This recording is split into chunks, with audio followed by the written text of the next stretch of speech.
it's a great city. A great city to be in. I mean, it's it's one of those things where they have a lot of great clubs down in the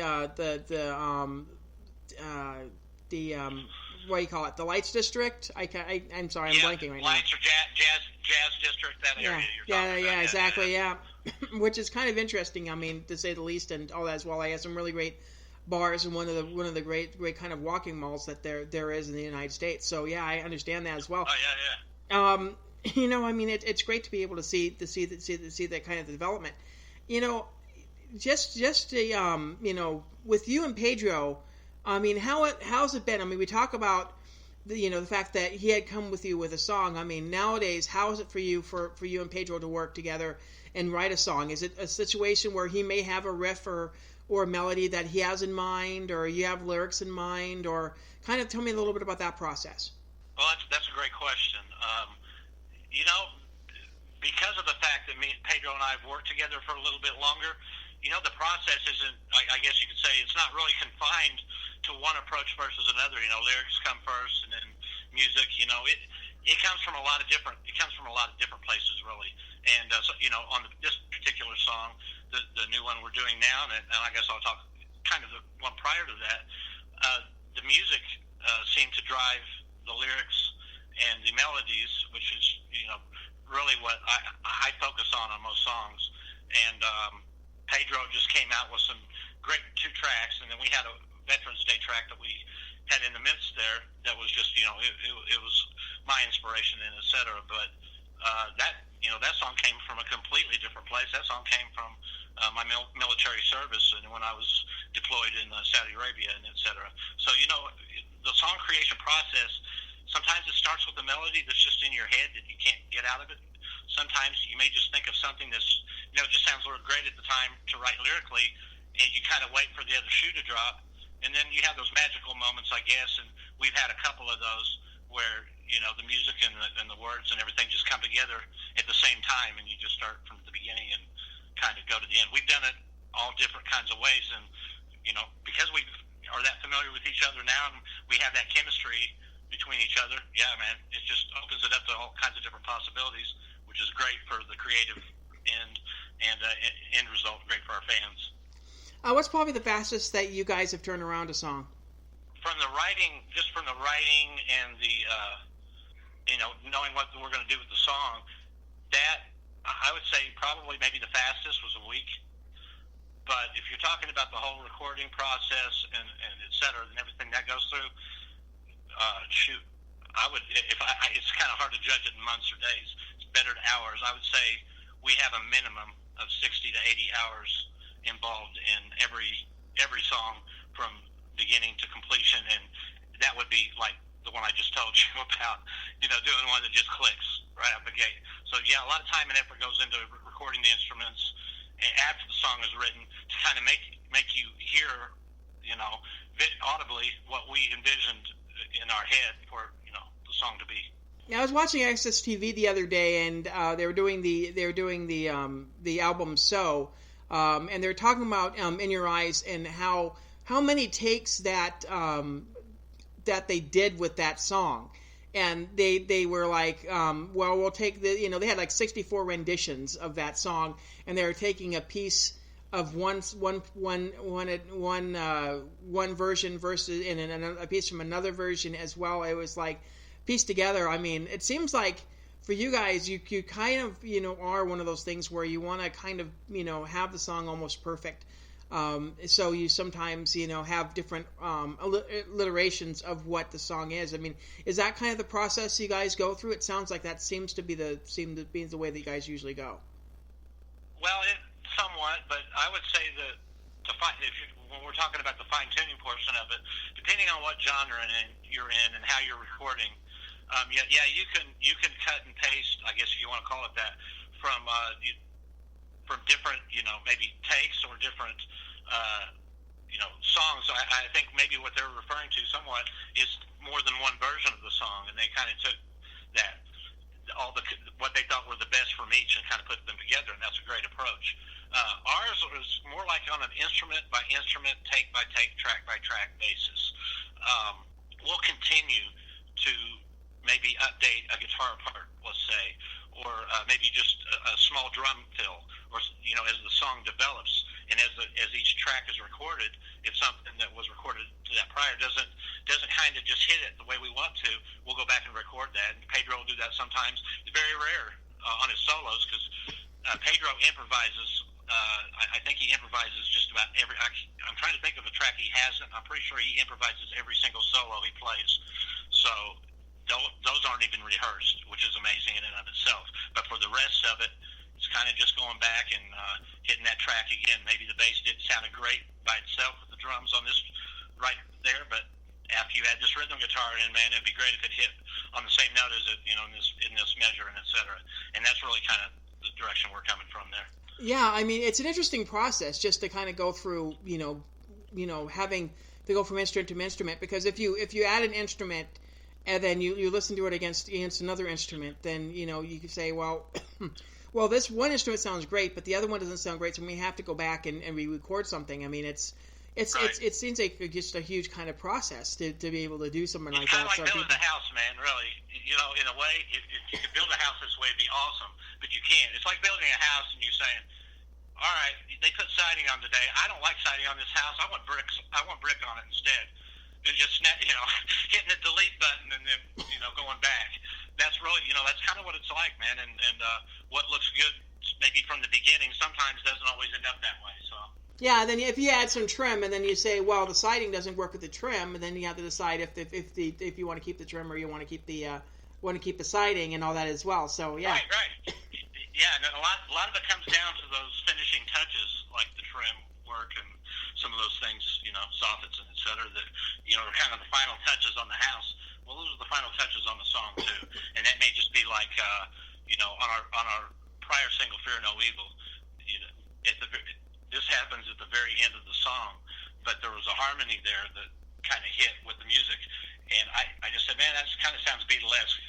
It'd be great if we just put that harmony like you would hear the Beatles do, there, and we did, and it's kind of, it doesn't sound like them, of course, but it's our rock and roll version of it, and it's just those kind of things that just put the icing on the cake, and that's what's the difference, really. What we're talking about here at the end of the day is the difference between a good song and a great song. The great songs get that additional work, or they don't need it to begin with.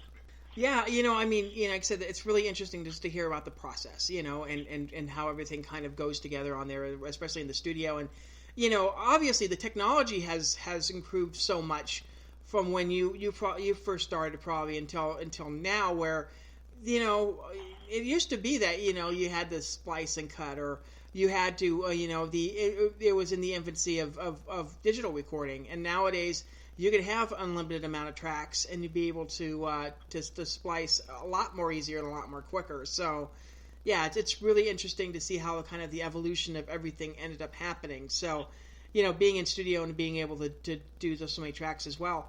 You mentioned, you've recorded in Kansas City. This past album. I mean, where'd you guys record at? Well, we kind of have a unique process in that Pedro works in his home studio, and then I work either in my studio here, or I've been using a studio in Colorado Springs, North Park Studios, and we take our parts and put them together, and then take them in, to a studio and have them mixed down and then mastered and et cetera. And we were talking about technology a moment ago. I mean, technology is what makes that possible in a lot of ways. But with that, you'll find a lot of bands, I think you'll hear tell you this, especially in the rock genre, there's no replacement for good old-fashioned quality analog gear, and in rock and roll especially, you want that ambience that you get from analog that you don't get from digital, that warmth and it really helps on the bottom end in rock and roll. So, like our first EP, we did the project and we recorded it in whatever way we did, and that ended up being 5 songs. But then I went to a studio actually in Kansas City, and we just had reprocessed everything through some fantastic analog gear at Weights Measures Studios, and it just came out sounding completely different than it would have if we just lived in the digital domain. We use it to our advantage when it helps, but we like to use the analog gear to give it that authenticity that digital doesn't have sometimes. Well, speaking of which, a question I like to ask a lot of musicians is if do you guys like to perform on a bigger stage, or do you guys like more of an intimate setting, or does it really matter to you guys? Well, we're kind of, me and Pedro are different in that regards. Pedro likes, I think, more, the club type settings and so on. Me, you put me in the biggest place you can find that people will fill it, and that's my stage. Yeah, you Grand Canyon. I would play if I could sell out the Grand Canyon, that would be my preferred worldwide stage. Yeah, some people like to just to have that room to perform and walk the stage and really kind of rally the crowd, a lot. And then there's some people that just like to be very more intimate as well. So I kind of understand both reasonings. It just depends on your personality as well. Yeah, it depends on your mood too. But you don't get to choose that before you maybe book the tour or something. Because some days it's just like just in your life, man. Some days you feel more like being up and close and personal with people and talking and whatnot. And other days you're just like, I kind of like to be about 50 feet from everybody, and that's the way it is. Yeah, what was your first guitar, by the way? My first guitar, shoot, man. I don't know the name of it, but my grandmother gave it to me.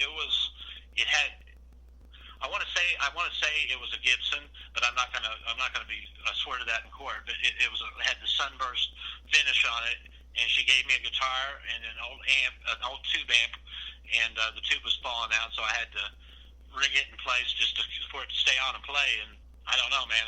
I played the guitar, and I was just like, this is great. It was just awesome. But and then since then, it's been my electric guitar of choice is a Fender Strat, and I have an Alvarez acoustic that I wouldn't trade for anything. How many guitars do you own right now? Let's see. I'm looking around the studio here. 1, 2, 3, 4, 5, 6. I think 6 guitars. One's being the bass. One thing that used to be very, very popular, but now, with a lot of musicians that have asked this question too, it seems like it's not as popular anymore. Do you name your guitars at all? No. For me, guitars aren't necessarily. There's something I like playing guitar and I write with it.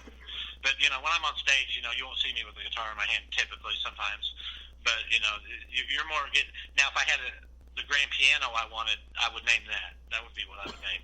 And I've got some keyboards around me too, and those are actually more my babies than the guitars are. Well, does Pedro have any names for his guitars at all? Do you know? Oh, sure. Pedro's actually got a sponsor in his case. He plays Blade Guitars. They're a company out of Switzerland, a smaller manufacturer of guitars, but they're like a specialty guitar shop. And Pedro exclusively plays Blade Guitars. I think I have to say that for copyright, or whatever they call it. Yeah, no, he's featured on their website, and that's Pedro's guitar. And he said it's just been his guitar for a long, long, long time. So I've not played a Blade guitar, but Pedro won't let me touch his. So I jest, but yeah, that's his guitar of choice is Blade Guitars, and he swears by him. He's played everything on the planet. I know quite a few, quite a few of these rock festivals, or some stuff like South by Southwest, where they'll, the guitar companies will bring out people as well. I'm pretty sure Pedro's probably done quite a few promos for them as well, so it'd be interesting to kind of see that as well.